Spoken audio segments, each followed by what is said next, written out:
மத்தேயு நற்செய்தி அதிகாரம் 15. மூதாதையர் மரபு.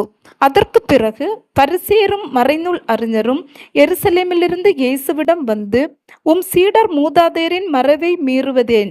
உணவு அருந்துமுன் அவர்கள் தங்கள் கைகளை கழுவுவதில்லையே என்றனர்.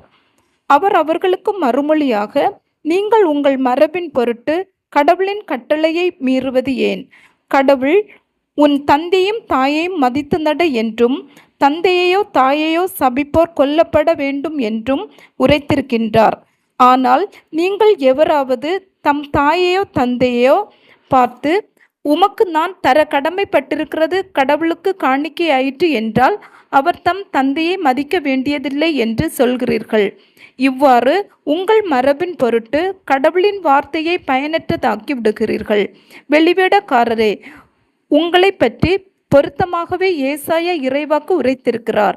அவர், இம்மக்கள் உதட்டினால் என்னை போற்றுகின்றனர், இவர்கள் உள்ளமோ என்னை விட்டு வெகு தொலைவில் இருக்கிறது. மனித கட்டளைகளை கோட்பாடுகளாக கற்பிக்கின்றனர், இவர்கள் என்னை வழிபடுவது வீண் என்கிறார் என்றார்.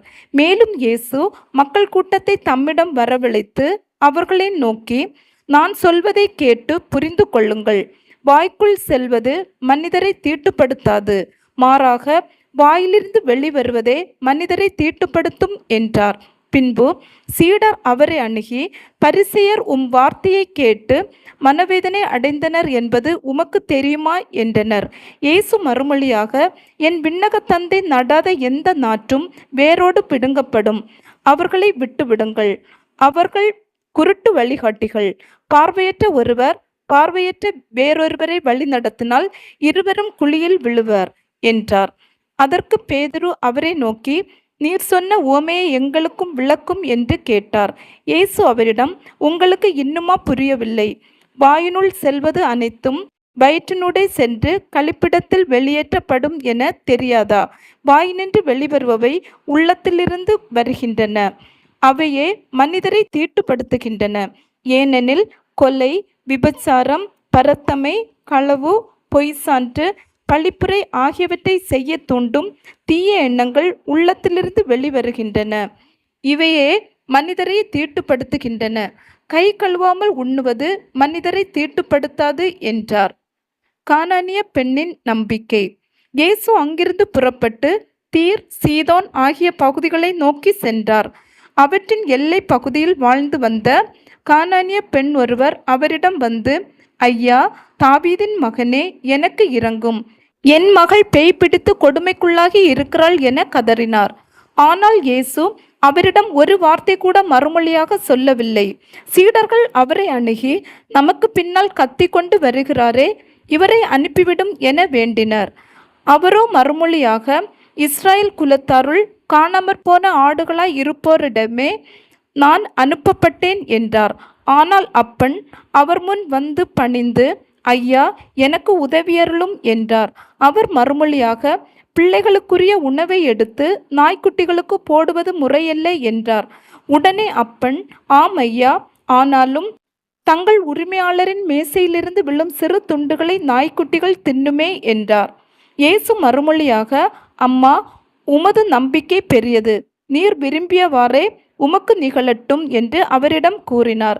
அந்நேரம் அவள் மகளின் பிணி நீங்கியது. இயேசு பலவகை நோயாளர்களுக்கு குணமளித்தல். இயேசு அவ்விடத்தை விட்டு அகன்று கலிலேயா கடற்கரை வழியாக சென்று அங்கே ஒரு மலையின் மீது ஏறி அமர்ந்தார்.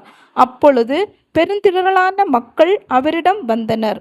அவர்கள் தங்களோடு கால் ஊனமுற்றோர், பார்வையற்றோர், உடல் ஊனமுற்றோர், பேச்சற்றோர் மற்றும் பிற நோயாளர் பலரையும் அவர் காலடியில் கொண்டு வந்து சேர்த்தனர். அவர்களை அவர் குணமாக்கினார். பேச்சற்றோர் பேசுவதையும் உடல் ஊனமுற்றோர் நலமடைவதையும் பார்வையற்றோர் பார்க்கிறதையும் கண்டு மக்கள் கூட்டத்தினர் வியந்து இஸ்ரேலின் கடவுளை போற்றி புகழ்ந்தனர். 4000 பேருக்கு உணவளித்தல். இயேசு தம் சீடரை வரவழைத்து, நான் இம்மக்கள் கூட்டத்தின் மீது பரிவு கொள்கிறேன். ஏற்கனவே 3 நாட்களாக இவர்கள் என்னுடன் இருக்கிறார்கள்.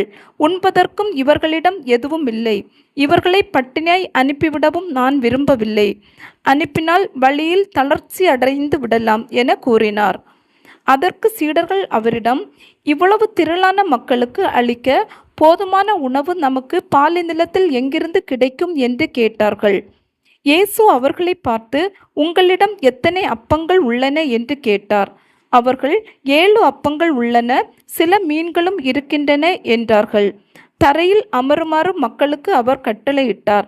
பின்பு அந்த 7 அப்பங்களையும் மீன்களையும் எடுத்து கடவுளுக்கு நன்றி செலுத்தி பிட்டு சீடர்களிடம் கொடுக்க அவர்களும் மக்களுக்கு கொடுத்தார்கள். அனைவரும் வயிறார உண்டனர். மீதியாய் இருந்த துண்டுகளை 7 கூடைகள் நிறைய எடுத்தனர். பெண்களும் சிறு பிள்ளைகளும் நீங்களாக 4000 ஆண்கள் உண்டனர். பின்பு அவர் மக்கள் கூட்டத்தினரை அனுப்பிவிட்டு படகேறி மகத நாட்டு எல்லைக்குள் சென்றார்.